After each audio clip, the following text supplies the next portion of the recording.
So much is going on right now since you've written Blue Ocean. But I want to kind of start there and say that was about innovation. And it was really a build upon, if I might, in many ways, if you go back to the innovator's dilemma, right? That was kind of starting at the ground, kind of biting at these bigger providers. And then you kind of blew it up and said, no, innovation should happen everywhere. Would you mind grounding us in that? So, let me back up a bit on that, Tiffani. So, we started out actually in the field of strategy, not in the field of innovation. And what we saw is that in every strategy class, the predominant theory and theme taught was all about how to compete. So you analyze an existing industry, you focus on outpacing and benchmarking your competition to find the best way to position in that industry to win. And, competing is still a viable theory. And, we asked ourselves, why should strategy really only be about competing? Why can't strategy also be about creating? Because when you compete, one company wins, one company loses, and that's a zero-sum game. And industry history is very clear. Industries begin first by someone creating the industry. People jump in and imitate, and competition begins. But the field of strategy was only focused on how do you compete once the industry exists, and it was missing the entire other half of how do you create those industries to begin with.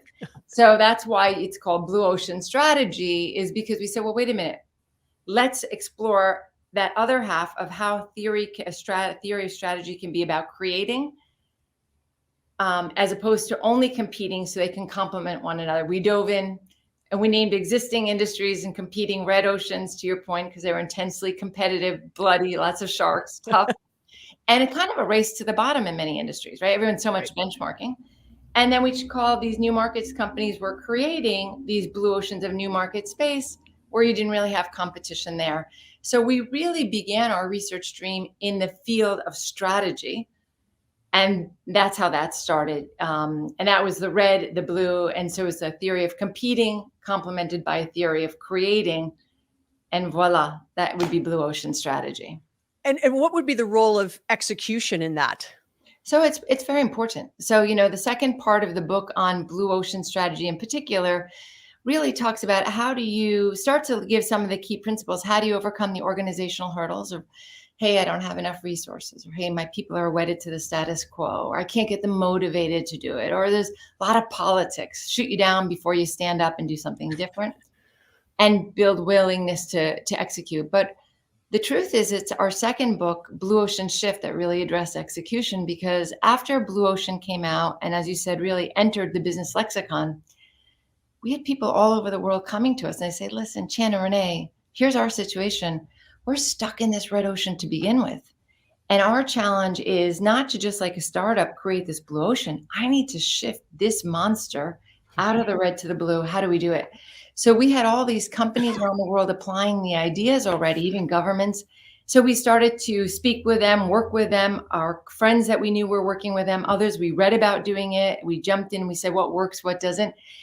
And our second book really laid out, just the roadmap of how do you go from A to Z, but also importantly, Tiffani, to your point, the human architecture. Most strategy books never even mention the human being. And they mention it as though you're a chief marketing officer or you're a salesperson.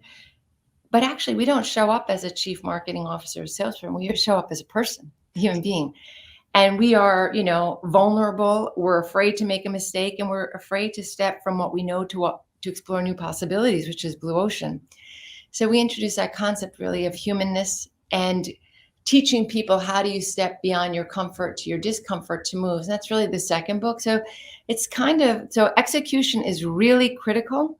You're with, Salesforce, and you have the owner who's the creator who sets a really strong tone. The owner creator. But it's very different when you have professional management team, often in a lot of established companies.